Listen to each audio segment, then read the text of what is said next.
Hey guys, welcome to another video on VP Concepts. Today's video is going to be about a interesting audio experience I went through this week, and I wanted to share it with you guys to help you decide if you want to make an investment in this type of tweak or not. So one of my friends told me about a contact enhancer out there by Furutech, I'm not sure how to pronounce it, sorry. And I know that they make, special line conditioning or power cables, different things like that, but I never knew they made a contact enhancer. And so the guys were raving about it, and both my friends who were using it have tubes. Of course, I have solid state over here, so I wasn't sure about it. But I'm usually not a fan of contact enhancers and what's the other word? Conditioners, metal conditioners on products, because usually when you put them on your components, they're gonna dry out or sound bad after a certain amount of time. They're gonna leave a residue you have to clean off. And it just really is kind of a pain in the butt to put them on there and to maintain that level of sound and newness when they deteriorate over time. Now, the Furutech actually says that, well, my friend's telling me he can't find a definitive answer, but some guys in the forums are saying it lasts 3 to 4 years. So that's pretty cool. So I went ahead and asked him to bring it over, and I applied it to a couple things, and I'm going to share with you my findings. So the first thing I did is I said, look, bring it over. I'll try it on my headphones, and if it blows my mind, then I'll buy it, because $150 for like an ounce of the damn stuff, right? One thing about this stuff, guys, is that it's made with nanotechnology or nanoparticles of silver and gold suspended in an oil. And the oil is, I believe it's pronounced squalene. It's shark liver oil. I mean, really? It's not snake oil, shark liver oil. I found that interesting. So again, I don't know where they source the shark liver oil from, but I assume they're not going in deep sea diving for it. They're probably getting it through other farmed resources. But at any rate, that's what it's made of. Interesting. So what I did is I applied it to my HD600s. And my HD600s, as you guys know in some of my other videos, I really brought these back to life getting the Kimber cable Axios cable for it. I also upgraded the headband to the HD650s. And today I got in a brand new pair of factory pads. Had to do it. My other ones were ancient. They were nasty. Actually, if I got let me see, I think I threw them away. Yeah, look at this, dude. After like 7-8 years, this was the old one, and that's the new one. I mean, there's literally, it's hilarious. Look at that. It's half the size now, and it's all sun bleached. So had to get a new pair. But anyway, I really enjoyed listening to these. But when I got my Odysseys, these really got put away, because the Odysseys just did everything better except for the mid-range. But these were really kind of two-dimensional and anemic in the base compared to the Odyssey. So what I did is I treated the ends, the tips here, and I treated the cable and the pin there and put it in, and I couldn't freaking believe it. I was like, dude, are you kidding me? I called him up. I'm like, you weren't joking. This stuff's magic sauce. Like, how is this able to bring these to life like this? I thought I couldn't get these any further than the Axios, but my God, the attack, the speed, the bass became deeper and tighter. I never knew that these little drivers could put out bass like that, and the soundstage got so deep and wide. I couldn't believe it. I listened for 4 hours that night and was just shocked. Right, so I immediately ran over and put some on my Timeless, and same thing happened. I put it on the Dragonfly, I put it on all the connectors, and same thing happened. It blew me away. It just immediate impact, and everything was just so much more vivid and present, and I was really happy. So with that, I went ahead and purchased the bottle I just showed you. Now, I was wary of it. So actually what I did, guys, is I came over here and I traded it on my Jitterbug and on my Select USB. And it made a difference on here too. Everything just became really impactful and really forward. So I thought I really liked that. And so with that, with treating those 3 items, I also treated my Odysseys. Now, here's where everything kind of takes a downturn with this stuff. It made these sound stringent and brittle and bright, too much so. And I figured it might be the silver cable. So what I did is I went in the closet and pulled out the factory copper cable and put it on there. And yes, it had the same effect that it did on the HD600s. It brought that stock cable, which compared to this is very dull and undimensional. It just flat, and it really brought everything to life and just sounded sweeter and nicer. So I realized right away, this isn't a slap on all your components and be done with it kind of product. It's very material specific, device specific. So I took everything off of here, put it back to stock, and I was like, oh my God, thank God, like it went back to normal. But compared to the quality of sound I got out of the HD600s, I started listening to these all the time, and I wasn't playing the Odysseys anymore. So I remembered that I used a product a few years ago when I managed a store. I was not going to be in focus here. I used a product a few years ago when I managed my store.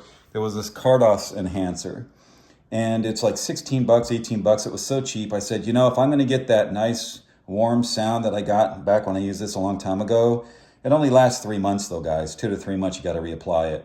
But when I tried it, I think I got some of it at a show, a CES or something. I had a bottle given to me or whatnot. So I tried it and I liked it, but again, it wore off after 3 months. I just didn't reapply it. So I went ahead and bought a bottle and applied it to the Odysseys, and bam, beautiful. Everything became so balanced. The little bit of artificialness, just the slight artificialness you get in these Odysseys. I don't know if it's the planar technology or what, but it can sound a slight unnatural. But again, man, when it comes to like deep house and trance and stuff, it's sick, right? It really doesn't matter that much because that's how the music sounds anyway. But when you're listening to jazz, you know, acoustics or something like that, it just has a little bit of an unnatural sound to it. With the Cardos applied, it worked perfectly. And I'm like, well, hell, I can apply a couple drops to the context every 3 months. Like, that's easy. I'm not going to be tearing apart big speakers and getting behind CD players and amps. You know, it's just my headphones. So it was a win. The Cardos conditioner for the win. So what I did is I came over and I applied it to my Timeless because I stopped listening to my Timeless like I used to. And I realized that the effect that the FearTech was putting on these, I really ended up not liking. It was too pronounced, too hi-fi-ish, so I took it off. I put the Cardos on here and poo-poo. It went right to fuzziness and like farty sound and I mean, it was just crap. I was like, well, there you go. So I stripped it all off and it sounds better stock without anything on it, the Timeless. But my friend who I applied the FearTech to his Timeless, he loved it because he didn't have the high-end cable that I have. He had the Altea, that $40 Altea that I showed you guys in my other video, which was lacking in a little bit of resolution, and it brought it to life, and he loves it. He actually bought the bottle off of me, the FearTech bottle, and I'll explain why he bought it. So in you know, as far as the application goes, FearTech won on this, on the HD600, lost on the Odyssey. I used the Cardos enhancer for that. Both lost on the Timeless with this cable, and I went back to stock, and I stopped listening to my computer all the time, and I realized I didn't like that on there either, so I took it off and it became more natural. So I'm starting to find a pattern here, right? Why I'm going through all this with you guys is that one size does not fit all, period. It depends on the material, the component, the headphone, the type of headphone. There's so many things that go into applying this stuff that it's not just let me bring this home and put it all over my speakers and my amps and my DACs and my power conditioners and my power cables and everything else, right? So here's where stuff really kind of took a downfall and why I sold the rest of the FearTech to my friend. So I put it on my turntable and I put it on the head shell leads. and I put it on the interconnects, the WBTs, and I put it on the power cable, and I put it on the trigger, and I put it over here on the other side of the phono cables, and the grounding wire, and on the power cord as well. Let it sit for 24 hours, came back to do a listen, and son of a bitch, everything started pulling to the left. I thought I had reversed the wires on the head shell leads. It still pulled to the left. Everything was right. I didn't mess up. I switched RCAs, right to left, thinking that it would pull to the right. It didn't. It stayed to the left. Like, oh man, what happened? Did I short out the head shell leads? I've heard of that in the past, that there was a product out there like a silver paste that some guys were claiming was shorting out their system. And I don't know how much they were putting on there. I mean, you think you'd put on too much to short out a system, but I applied this generously and you know, I mean, sparingly, just per the directions. And it sounded like ass, and everything pulled to the left. So I was destroyed, man. I stripped everything off. I left it back to stock and played it for like 6-7 albums, and slowly the vocals were kind of coming in, but then they would shift and will be over here. And I mean, it sounds like I knocked the tone arm out of balance, and the VTA or azimuth and everything was off, right? But I hadn't. All I did was remove the head shell leads, put them back on, and the RCAs, and put them back on. So I actually grabbed another set of RCAs and changed them out, thinking that maybe I messed up, you know, with that FearTech on the WBTs, that maybe they didn't like it. And same thing, everything pulled to the left. So something happened to my cartridge. This is a 1-year-old Hanna ML. It only has 200 hours on it. I just put 200 hours on it three weeks ago, and it just got broken in, and it's something's wrong. So I'm not saying that the FearTech did that. For all I know, maybe I pulled too hard on my head shell leads and I broke them, right? I'm not claiming any company broke anything. The point is that it sounded terrible. The warmth and the bloom and everything was just out of the turntable, imaging aside. It just didn't sound right. So I took it off and it sounded normal again. So what the hell, right? Now, blessing in disguise, I'm going to get another Hanna ML for the price of a retip, or I'm looking at a Benz Micro. I'm not sure what model, but I might be upgrading. So stay tuned for that on my YouTube, on my Instagram. So kind of crazy, right, guys? I'm kind of, as you can tell, I'm a little bit tired because the past few days it's kind of been a nightmare and a blessing. My HD 600s sound amazing. There's new life in them. I never knew that they could ever sound that good beyond the Axios cable. The price of admission to pay for this stuff, well worth it just for that. It did not work on the Odysseys. It did not work on my computer. It did not work on my big system on the turntable, and it did not work on my timeless. So at the end of the day, it worked on one item. So consider that when you're investing in an enhancer. It may only work on one or two things. It shouldn't be slattered all over the system as one fell swoop and think that everything's going to sound great, because that wasn't my experience.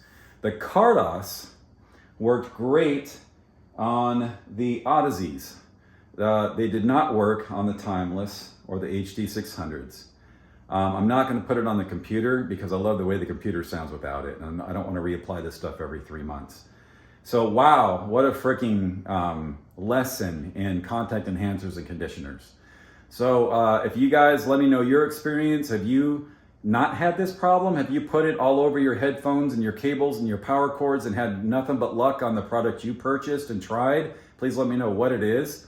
Or if you had the same issue I had, where it made it sound overly hi-fi-ish, or exaggerated things, or just didn't sound natural, or did it blow your mind and you're just completely happy with everything you put it on? I'd like to know that for my education. So as always, whenever I get anything in the system or try something, I invest in it with my own money. I try it. I always say if it's good or bad, or the experiences I have. I'm not sponsored. Nobody pays me to review their products. I'm curious audiophile like you guys who want to invest in something to make my setup better. And it doesn't always work out. In this case, it was a mixed bag. It worked on some things, not on the other. The other contact enhancer worked on some things, not on the other. And in the end, I'm probably going to end up getting a new cartridge for the MT5. Oh my goodness. So with that, guys, that's my experience. Please share with me if I'm crazy or if I'm just kidding. There's always people on here telling me I'm crazy for buying a $150 bottle of enhancer. But let me know what your experiences were. Guys, I'm back. I figured it out. I figured out what was going on with the system.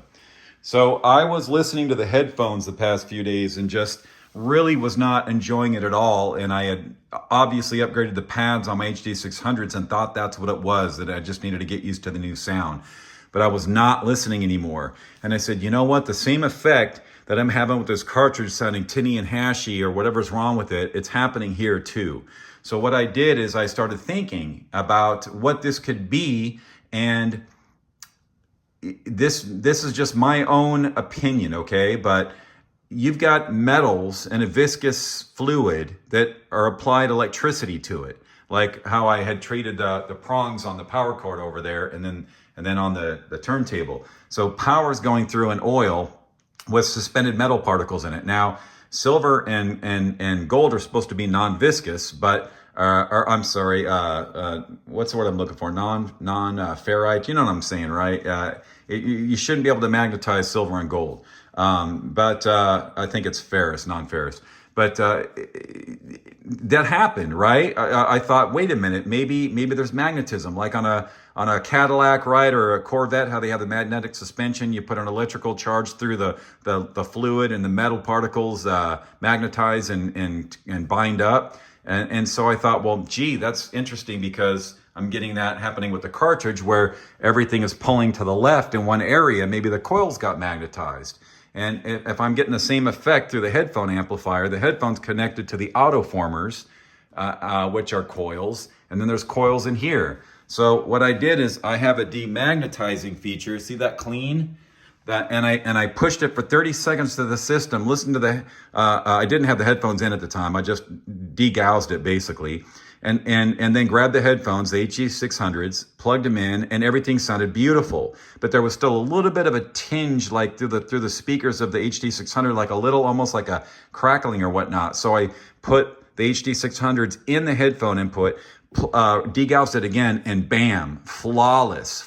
So I ran and grabbed the Audiphile, played them, and then degaused them, and they sounded better. So I went to bed. It was like 4 a.m. when I came up with this idea. and you know, between listening to the headphones and A-Bing and finding out if the degaussing was working. So in the morning I got up and I went to play a record, and everything was full and open and bloomy, sounding like normal, but everything was still pulled to the left. And then I realized the night before, even though I degaussed the system, I didn't have a motor running. So I turned it on, put the record on and started playing it, degaussed for another 30 seconds, and bam, that freaking vocal went right back into place. And I listened to 4 records and everything was perfect. And then that night I listened for about 3 hours on both headphones, and everything's perfect. So everything is fixed and flawless. So I don't understand.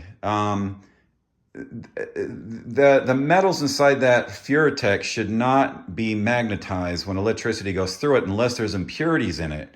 But 100% without a doubt, everything was fine before. I put it on, everything was wrong. Took it off, still was wrong. As soon as I demagnetized, everything went back to normal. So that's my findings, guys. Again, God, I mean, what this Furatech did to my HD600s made them sound like, I've never ever known a HD600 to sound this good, even with my Axios cable. It's magic what that Furatech did. And I don't know if I've got something in my system with the AC regeneration or the balun inside of the power director, but something magnetized after when I applied that to the turntable. Now, there's 3 other people that I know that have used this with no problems. 2 of them also have tube setups. So this is some kind of freaky one-off circumstance, but I was ready to buy a new cartridge. And if it weren't for PS Audio and their ability to do the clean degaussing, I would have spent $1,000 on a new cartridge. So thank you, PS Audio. You saved my setup. and save my headphone listening, and everything's back to normal again, okay? So with that, guys, we will catch on the next video. Again, these are hit or miss, but they're definitely worth it when they work. Just be aware that one size does not fit all with contact enhancers and conditioners. All right, until next time, guys, that's our view out the window on a Monday, and we'll talk to you soon. Bye-bye now.